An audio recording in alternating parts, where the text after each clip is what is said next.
Hi, this is Jim Lobaito. I'm the president and founder of a company called Performance Group. You're listening to the podcast version of a program that originally aired on BizTalk radio show. I started BizTalk so you can have access to today's leading experts about growing your company and yourself. BizTalk is produced by Performance Group, which is in the business of helping the leadership of growth-oriented companies realize their potential. We do this by working with their sales force and helping those individuals discover and develop their unique abilities, and then align those abilities with their opportunities. That's why we're known as a Salesforce development company. I hope you enjoy this podcast. I started my sales career at age 19, and I really wasn't that good at it, but I was committed to getting better. Early on, I was exposed to a book by Frank Bettger. It was actually written in the 30s. The title of the book is How I Raised Myself from Failure to Success Through Selling. And in that book, Frank says, here's the one question you need to ask, and the question is, why? That has had a profound effect on me, professionally and personally. I've devoted my career to understanding why people do what they do. So when I was walking through the airport and I saw this book titled Start With Why, it jumped right out at me. So I hope you enjoy listening to this podcast as much as I've enjoyed bringing it to you. On our program today is Simon Sinek. He teaches leaders and organizations how to inspire people. He has shared the power of starting with why with audiences all across the country and even parts of the world. He's even talked to members of Congress, the U.S. military, and the United Nations. He's included on his list Hollywood studios, small businesses, top corporations like Microsoft and American Express. He also teaches the concept of the Golden Circle at the Strategic Communication Program at Columbia University. And the Golden Circle is part of the reason we have Simon on the program today, because it starts with his book, Start With Why, How Great Leaders Inspire Everyone to Action. Simon, welcome to the program. Thanks for having me. Simon, let's jump right into it, and not to play on words, but let's start with the why. Why did you write the book? Well, I wrote the book because 3.5 years ago I made this discovery. And this discovery profoundly changed my view of the world, my view of how business works. And on the most simple level, just like you had that profound experience 30-some-odd years ago, it changed my life and my business as well. When I made this discovery, I was in a time in my career where my business was struggling and I was struggling. I'd lost my passion. You know, we did good work. I knew how we did it.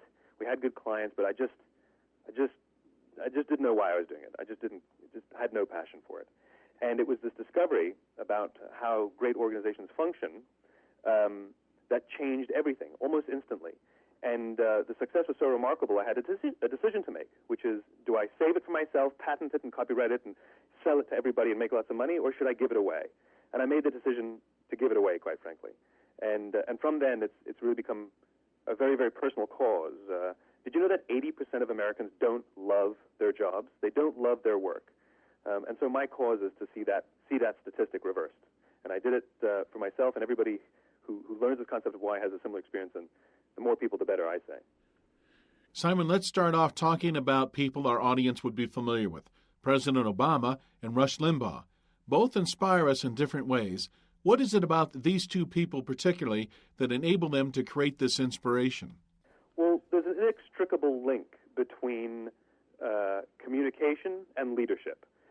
Those with the ability to clearly communicate a vision of where they're going in the world are the ones who lead, and those who lead are the ones who can clearly communicate a vision or leadership. It's not just smarts or brains or experience alone that makes for great leaders. Great leaders have the capacity to inspire.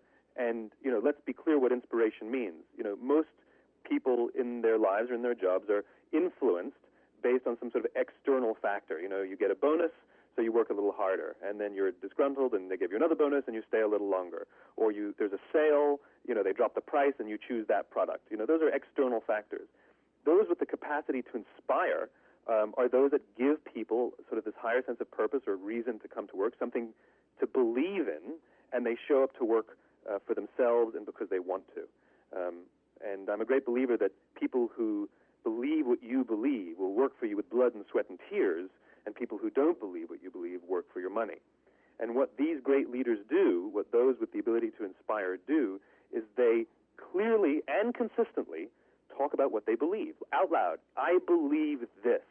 And then their words and their actions and the things they say and the things they do go on to prove that. Now, if you don't agree with them, that's fine too, but the point is that whether you agree with them or whether you disagree with them, no one can argue, and we're all clear on what they believe. Give me the difference then between a leader and someone who leads, because I get the difference between a leader and a manager, but you even differentiate further between a leader and someone who leads. Yes, and it's, you asked sort of why did you write the book, and right in the opening flap, I sort of wrote an ode to leadership that talks exactly to what you're talking about, which I firmly believe that there are leaders and there are those who lead. Leaders hold a position of power or influence, but those who lead inspire us. And whether they're individuals or organizations, we follow those who lead not because we have to, but because we want to. We follow those who lead not for them, but for ourselves. Anybody can achieve a position of leadership. You can kiss the right behinds or play the politics well or put your head down and work really hard, and eventually you can find yourself in a position of leadership. That doesn't mean people necessarily want to follow you. What leaders have are followers. That's what distinguishes them. Great leaders, which there are few and far between, unfortunately, both in the business world and in politics, are those who command loyalty. And loyalty comes from trust and common sets of values and common sets of beliefs. And those leaders provide a sense of clarity, of vision, and a place to go. That's why we are inspired by them. That's why we follow them. They give us hope. They give us something to look forward to. It's remarkable when you see it happen too. All right, so I'm listening to this program, and I may be in a leadership position. So how do I start inspiring people? How do I start leading them? And so it goes to the idea of what the golden circle is. And you said, you talked about the golden circle at the beginning of the interview, and this was the thing that I had discovered those few years ago. I discovered that every single organization, regardless of their size, regardless of their industry, functions on three levels. And that's what the golden circle is. Imagine a bullseye in three concentric circles. And in the middle is the word why, in the center ring is the word how, and the outside ring is the word what. And this is what defines, and all organizations and even our careers function on these levels. You know, every single organization on the planet knows what they do. Some organizations know how they do it, whether you call it your differentiating value proposition or your proprietary process or your USP. But very, very few people or organizations can clearly state why they do what they do. And by why, I don't mean to make money. That's always a result. By why, I mean what's your purpose, what's your cause, what's your belief. Why does your organization exist? Why did you get out of bed this morning, and why should anyone care? Now, as a result, the way most leaders communicate is from the outside in. They say what they do, they say how we do it, or how we're better, or how we're different, and they expect some sort of behavior: work harder, support, a vote, a sale. But if you look at all the great and inspiring leaders and organizations, everything from Apple Computers to Ronald Reagan to Martin Luther King, every single one of them starts with why. They all start by telling you why they do what they do. They start by telling you what they believe. Then they tell you how they're going to set out to achieve that, and what they do serves as the tangible proof of what they believe and not actually the reason to go alone. If I can give you an example. Sure, please do. I'll give you a marketing example. It's an example I use a lot, and I use Apple a lot because people understand and it is clear. Let's take a simple marketing message, right? If Apple were like everyone else, the way they would communicate is from the outside in of the golden circle. They tell you what they do. They would tell you how they're different or how they're better, and they expect some sort of behavior, usually a purchase, right? So here's how, if Apple were like everyone else, a marketing message would sound like this. We make great computers. That's what they do. They're beautifully designed, simple to use, and user-friendly. That's how they do it. Want to buy one?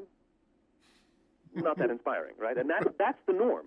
Here is our law firm. We've got the best lawyers. We went to the best schools. We win all our cases. Choose us. You know, here's our telecommunications company. We have the best prices. We have the clearest lines. We have the best coverage. Choose us, right? This is the norm. They say what you do. You say your differentiating value proposition, and you hope that somebody chooses you. But here's how Apple actually communicates. They start with why. A communication from then would go more like this, which is everything we do, we believe in challenging the status quo. We believe in thinking differently. The way we challenge the status quo is by making our products beautifully designed, simple to use, and user-friendly. We just happen to make great computers. Want to buy one? And you can see it's a totally different feeling. And so what it proves to us is that it's not what you do that matters, it's why you do it. People don't buy what you do, they buy why you do it. And what you do serves as the tangible proof of what you believe. So for people in leadership positions now who want to be better at inspiring people and commanding loyalty, and let's be clear, there's a huge difference between repeat business and loyalty. Repeat business means I'm willing to do business with you over and over and over again.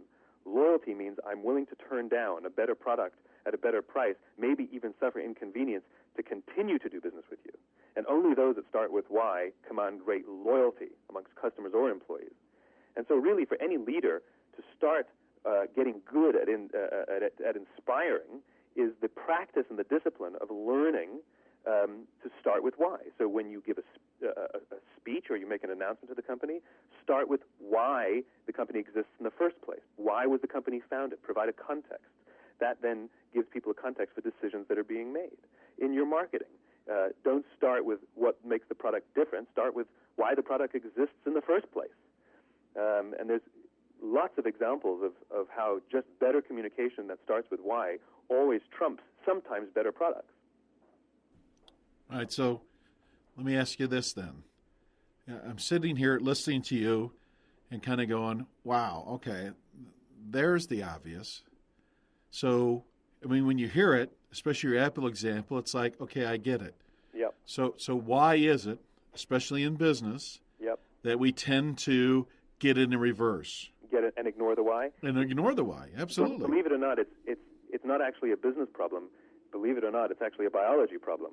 The golden circle, this little concept of what, how, and why, corresponds precisely with how the human brain actually makes decisions. That's why we make decisions for internal reasons versus external reasons. If you look at a cross-section of the human brain, looking from the top down, the human brain actually evolved into three major areas that corresponds exactly with these three levels of the golden circle. The what level, the outside level, corresponds with our neocortex, which is responsible for all of our rational and analytical thought and language. And the middle two sections, why and how, correspond with our limbic brains, responsible for all of our feelings, like trust and loyalty, but also responsible for all human behavior, all decision-making, but has no capacity for language. In other words, it's hard to put into words those feelings that we have. This is where gut decisions come from. It's not an accident that we use the word, it just feels right when we describe our gut decisions. And yet when you ask somebody, what is it about that feeling? Why did you ignore all the facts and figures and trust your gut? We can't put it into words. It's the same reason why it's hard to explain why you love your husband or why you love your wife. It's because the part of the brain that controls that feeling, that emotion, even that behavior, doesn't control language.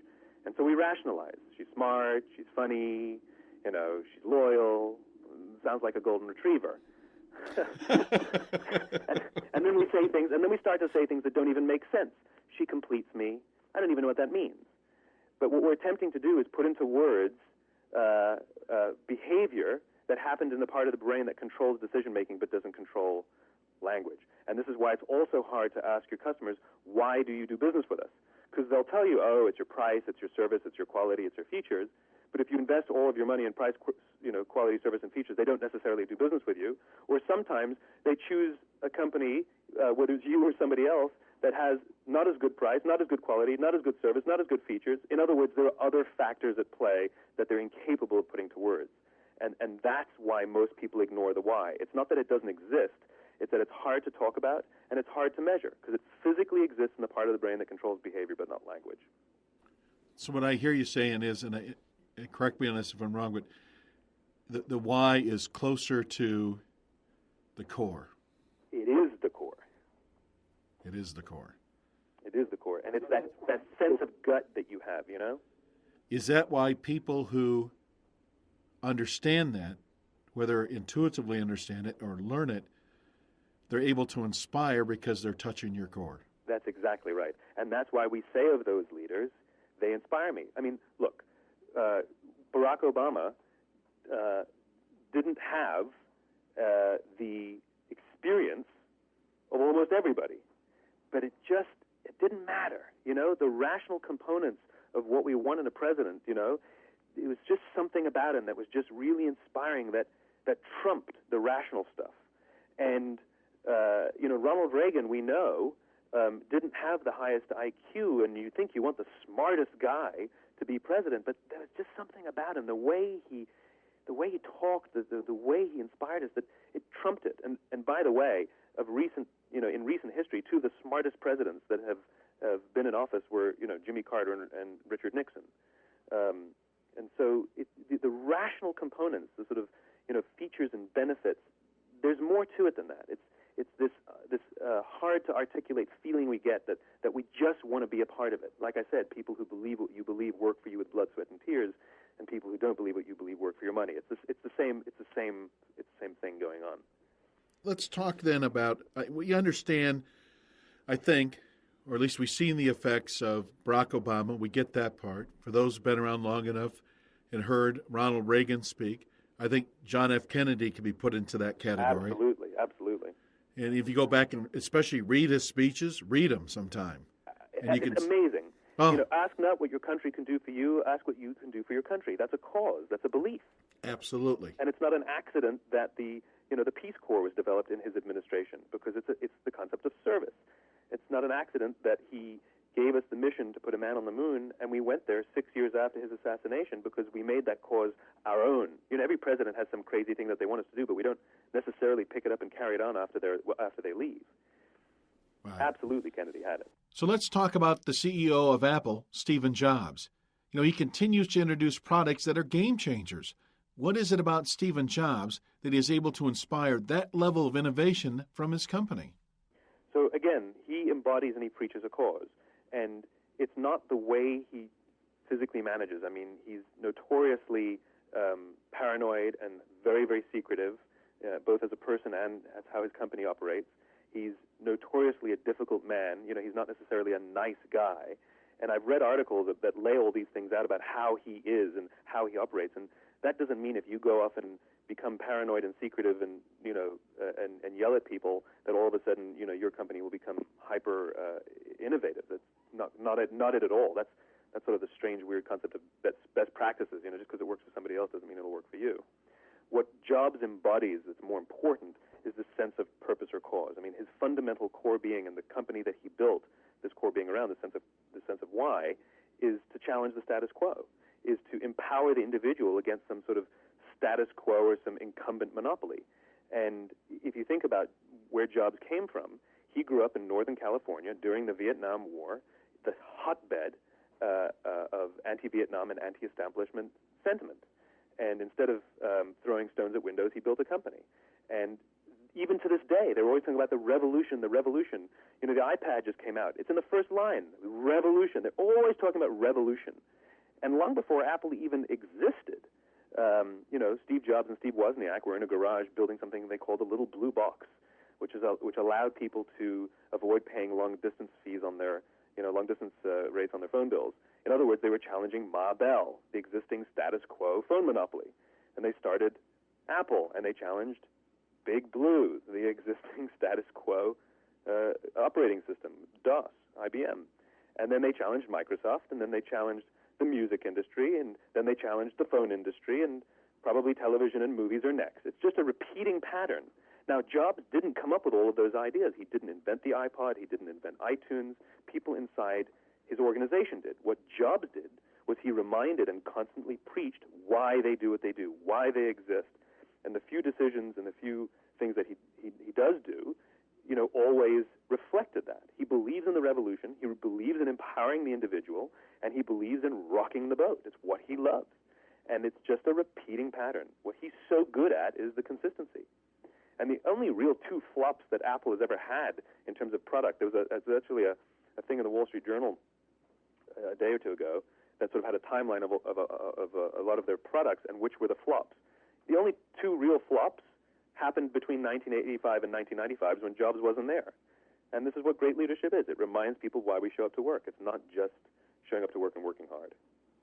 We're talking with Simon Sinek. in his new book, Start With Why, How Great Leaders Inspire Everyone to Take Action. And Simon, I'm assuming in your 3 years of research, you ran across companies that lost their why. A lot. Okay. So share with our audience some examples of people or companies or even people that were, started great things and then they got lost in the middle somewhere. Sure. One of the greatest challenges any company has, big or small, quite frankly, is success. When a company and an organization is small, whoever the founder is the one filled with the passion, who has the sense of purpose and cause, and we all sort of rally around it. And even if they don't put it into words very well, we can feel it when we're in the room with them. That guy just gets it. I love it. He inspires me. And the problem is, as the company grows, that person physically isn't in the room anymore. They're not making all the gut decisions anymore. They have to hire somebody who hires somebody who hires somebody who hires somebody who has to make a decision. And success becomes a huge obstacle. And a lot of the companies that we used to love and now don't understand what they're doing and they just became just another company are all examples of organizations that lost their why. AOL changed America. AOL, Steve Case, had this vision to make the Internet as pervasive as the television or the telephone. Well, guess what? He succeeded. But the cause went away. They never defined themselves in broader terms again, and they became just, an Internet thing. And AOL is uninspiring these days. Microsoft used to be the it company. Microsoft was the Google. People were climbing over themselves to work for Microsoft. We talked about Microsoft like we talk about Google now. Mm-hmm. And Microsoft had a belief, it had a cause, which is to help people be more productive so they could achieve their greatest potential. And Windows was the way they were going to leverage this technology called the personal computer to help people achieve that. Over the course of time, and with great success, they became just a software company. And the amazing thing is about Microsoft is they've done more to change the world than Apple ever has.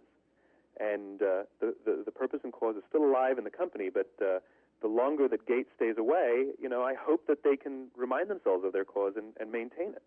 The biggest challenge a lot of these organizations have is succession. I think Walmart lost their why, and it was founded on the principle of look power to the people and looking after the small guy. And they were inspiring when Sam Walton was around, and even after he retired. And it wasn't until he died that the cause slowly dimmed year after year, and it became much more about how much we can get from our customers, rather how much we can give our customers. And all the scandals that they ever had were about how they treated their customers and employees, and things start to break down. So a lot of the companies that we used to love, and now for some reason we either don't love them or we sort of even or indifferent to them, are all examples. And unfortunately, I'd say that's the norm. When you look at, you mentioned Google, so when you look at companies like Google, yeah. what do you see? Well, I won't comment on Google because it's too new. Like I said, Microsoft was the Google. Okay. AOL was the Google. So as of now, it looks good to me. They have a clear sense of purpose and cause. What I love about Google is they seem to be clearer about why they exist than some of the people in the outside world. If you go to their website and read what their mission is, what their vision is, they talk about organizing the world's information. They don't talk about being a search engine. Search engine is just one of the main products that they use to deliver it. And they have that sense. Now, again, with the course of time and great success, and eventually their founders are going to be uninvolved, I'm interested to see if they were able to extract the why from the founders and really build it into the culture. So, right now, it looks good to me, but time will tell. Let's talk about companies that have lost the why. Yeah. And how do How they get it back? Yeah, how do they get it back? And I'm going to stop just for a second, too, because I just don't want to talk about companies. Because is the principle the same where a person loses the why? Because you mentioned 80% of the people unhappy with their jobs, which means they probably lost their why. Yep. So whether it's a person losing their why or a company losing their why, how do we get it back? Yeah, one and the same. A company, if we think about it, is one of the things that a person or a small group of people did to bring to life their why. You do lots of things in your life that you love and that you're passionate about, and your work should be one of them as well. So the process is exactly the same. A why comes from who you are. It is the sum total of your upbringing and the influence of your parents and your early childhood experience. The why is probably fully formed when you're probably about 19 or 20 years old. A CEO who grew up in the Depression, who ends up being a miserly CEO, didn't learn in a book the importance of being miserly. It's because he grew up in the Depression. Just like Jobs and his, revolution, it's because he grew up in Vietnam-era Northern California. Right? That is who he is, and it's who his organization is. And so you see a lot when companies really start to struggle or people really start to lose their passion, what do? And you always hear companies talking about going back to basics, right? Well, what does that mean? And it means going back to your roots. Where do you come from? Why was the company founded, and are we still doing that? Are we still carrying that flag? Do our products and marketing still represent the original reason why we were founded? It happened with Gap. Gap used to be the staple. It used to be the basics in our closets. And they got so successful, they thought they could define fashion. Boy, were they wrong. And they got a big piece of humble pie. And then what did they announce their big new strategy was? Back to basics. And it's the same for a person, which is if you go back, and even if you just think of some of the jobs throughout your life that you loved, because and I don't mean liked a lot. I love asking people, do you like your job? And they go, yeah, I really like my job. I get paid well. I love the people I work with. It's a good challenge, all very rational. And then I say, okay, I appreciate that you really like your job, but do you love your job? And they go, well, I wouldn't go that far. So I want to know about the jobs that you loved, and whether they were formal jobs or things that you did outside of your formal job. Like, when were the times that you loved it, and what did you love about those jobs? And if you're the founder of the company, why did you found the company in the first place? Most strong companies with a strong why were founded not because they were trying to fill some market opportunity. They were founded because of some personal experience. Dave Thomas couldn't get a good burger, so he made his own, and thus was founded Wendy's. Steve Wozniak hated the way that computers weren't easy to use, so he invented the Apple and the Apple II and the graphic user interface, so it would be easy to use for the average person. And it's usually some very personal experience. Your parents struggled in a bad nursing home, so you started a nursing home company. And if you go back to basics and remember why the company was founded, or the places that you loved, that you were inspired and you loved going to work, it didn't matter how much money you made. And it's those patterns that there's a consistent pattern in all those times that you were inspired and that you loved getting out of bed every day. That's where the why comes from, both for an individual and an organization. It goes right back to the beginning. And the advantage of a career is you just have a little more data, which is if you can go back to lots of jobs that you've had and said, which were the ones I loved, and what did they have in common? What did they all have that I loved? You start to see there's some very, very common things regardless of what you were doing in those jobs. You talk about the three layers that the company operates on is the how, what, and why. Yes. I'm guessing here, you can tell me from your research, you probably found some people really good at the why, some people really good at the what, and some people really good at the how. Yeah. So as part of building a great organization, connecting those three, and in other words, if you're good at how, do you need to go find a why person, or a why person needs to find a what person? It's such a great question. Because, this golden circle thing is not just a communications principle, it's an organizational principle, as you say. And I think we've made an error in leadership in the world, unfortunately. We've decided that leadership is a single line. It's a single linear line where the CFO and the COO are in line for the big job, which is the CEO. It's just one line. But in reality, what I've learned is that it's actually two parallel lines, because what the CEO does and what a CFO and COO do are two completely different things and two completely different skill sets. And it goes to your question of this how and why. Most people in the world are how types. In other words, they are very good at sort of getting things done. They can build structures. They have a clear understanding of the world around them, and they can operate very well in the world that they can see, the here and now. And that's most people. And most entrepreneurs are like that too. You talk to entrepreneurs and you say, what do you love about owning your own business? And they say, oh, I love building things. Well, anybody who uses the word build to describe what they love is sort of in the how realm. But then there are these why types, The Y types are the ones who are the visionaries. That we call them visionaries. Why do we call them visionaries? Because they can see beyond. They can see things that we can't see, that most people can't see. They can see things that don't exist. They're comfortable operating in an sort of intangible, chaotic sort of way. And these visionaries, these Y types, they can change the world or build billion-dollar businesses if only they knew how. And this is the problem. How types can always do well. They can make a lot of money. They can do very well. Probably never change the world. Probably never build billion-dollar businesses. So how types don't need Y types unless they want to operate at a high level. But Y types must have how types. They must have some sort of partner to join them.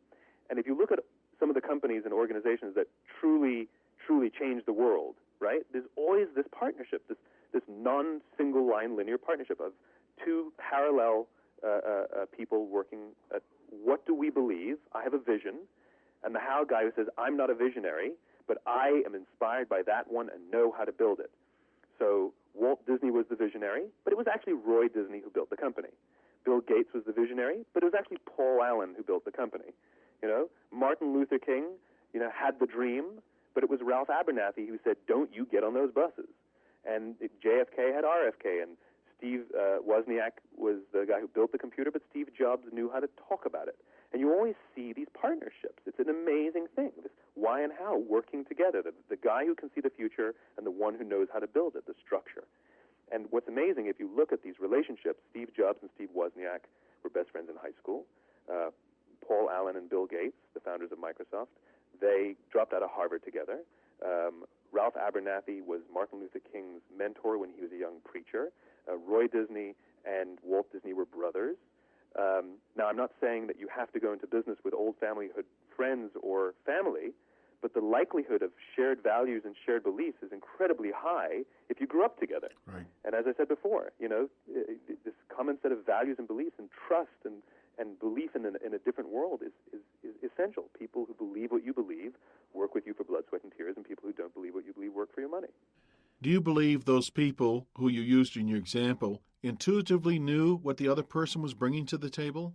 And again, you use intuitively known, and it goes to that sense of gut decision, right? Right. Like Walt Disney was notoriously bad with numbers and money, and if it weren't for his brother, he probably would have, been bankrupt. So I know that guy is a complete, screw up, but there's just something about him that I love. There's something about him I get. I really. So that intuition, that gut, that sense of why absolutely plays into it. Absolutely. And this is where inspiration comes in, where we don't do checklists of pros and cons. That's very rational. It's this sense of, I don't know, I can't put it into words, just inspires me, and I just want to be around and be a part of it and help see it grow. So intuition and gut and belief, this is the reason we're social animals. We're good at this stuff. We're good at reading people. This is the reason the video conference has never replaced the business trip. It's because you can't get a read for somebody over a video conference. You can't get a sense of who they are. You can't decide if you trust somebody or not over an email. You've got to go and sit with them and get a read for their people, for who they are. And like I said, we're social animals. This is not technology. This is just good old-fashioned biology. Well, speaking of biology, then, let's go to looking at business as if you're dating someone, right? Well, the Performance Group right. is a company that I own, in addition to doing this BizTalk program. Right. And I tell people that Performance Group is a sales development company. I said, what you're really doing is you're courting people. And there's some people, by the way, you don't want to court. Yeah, exactly. Look, I think the analogy is such a good one because, sales is just like dating, right? At the Absolutely. end of the day, you're sitting across the table from somebody and you hope to close the deal, right? What's the difference, right? Right. And you can absolutely get a one-night stand pretty easily. You say everything that they want to hear, and you just keep talking. Odds are good that you can land the deal, right? Right. But can you create a relationship? Can you get her to call you back without, or she'll take your call the next time, right? That's a little more difficult. So I think it's a great analogy to compare sales to dating. And if you think about it, here's an example, right? Let's say you go on a date, right? Let's make a little metaphor. Let's have a little fun, right? Mm-hmm. Let's say you go on a date. You sit down with this lovely young woman who your friends set you up with, and you start the conversation like this. This is how you open your mouth. You say, I am extremely rich, right? I have a big house. I drive a beautiful car. I'm on TV all the time, which is good because I'm good looking, and I'm pretty successful. I know a lot of famous people, and I'm pretty successful. Now, will this guy get a second date? Intuitively, we know that was a bad date. We know, well, it depends how rich he is, I guess, but intuitively, we know that date did not go well, right? So why is sales any different? Think about how we make a sales call. We show up and we say our company's really big. We say we have beautiful offices. You should come visit sometime. We work with all the biggest brands. We do very, very well, and you should do business with us. Well, if intuitively we knew the date went poorly, why would we think that sales call was good? It's not. The answer is it's exactly the same. And so if you change the way the date went to start with why, it would be like this. It would, our young dater would sit down and he would say something like, I believe that people who wake up every day inspired to do the things that they want to do live much better and happier lives. And I've completely devoted everything I do in my life to inspire people to do the things that inspire them. For me, the fun is trying to come up with all the different ways that I can do that in the world. It's the best. And I got to tell you, I'm living my life's passion. And because of it, I've actually made a lot of money, and I got to buy a big house, and I bought a nice car, and I go on TV all the time, which is good because I'm good looking, and I know a lot of famous people, and, I've done pretty well for myself. Now, that date went better, even though all the pieces were the same. Because in this case, in the first case, all the accomplishments, all the proof, all the details were used to try and make the sale. In the second example, it was the cause, it was the why that was attracted to us, and all of the proof, all of the results were the proof that cause is real, that there's something tangible here. As Thomas Edison said, vision without execution is hallucination. You got to have more than just the why. You got to have all the pieces. So in sales, it's the same thing. I mean, sit down with a company and say, we founded our company with a belief, with a cause, that we wanted to inspire people to do the things that inspire them. And there's not a single product we make, there's not a single service we offer, and there's not a single message in our marketing, and there's not a single employee that we hire that does not bring this cause to life and show up to do that every single day. It's what drives us. And we only want to work with other companies who believe what we believe, so we can work together to do something good in the world. Now, the products we've made have done X, Y, and Z, and we've had the great fortune to work with some of the biggest companies there are out there and actually done well and built a lovely office because of it. But really, at the end of the day, the reason we exist is to inspire people to do the things that inspire them. And you can see it's a profoundly different sales call simply because I started with why. So, Simon, why do you think it's taken so long for someone to get to the point that you got to? I don't know that other people haven't talked about this or realized this.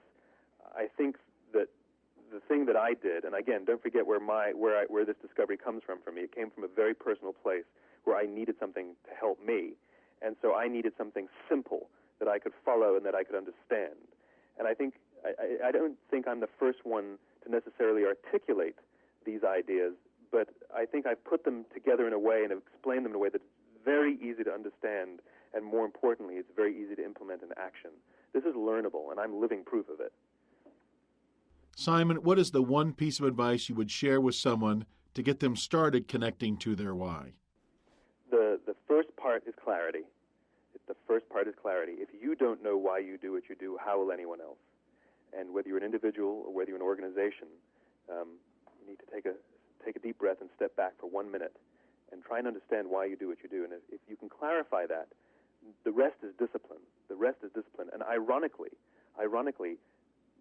getting clarity of why, discovering your why is actually amazingly easy. I actually figured out a way to help organizations do it, I kid you not, regardless of their size, in about half a day. That's all it takes. And we're actually launching a tool on our website so that people can actually do it themselves in a self-guided way. And again, it's clarity of why is not hard. It's the discipline to follow it. but it all starts with clarity of why. Otherwise, it's just same old, right? Strategy and tactics. Absolutely. So, Simon, if people wanted to learn more about this concept, start with why, where would they go?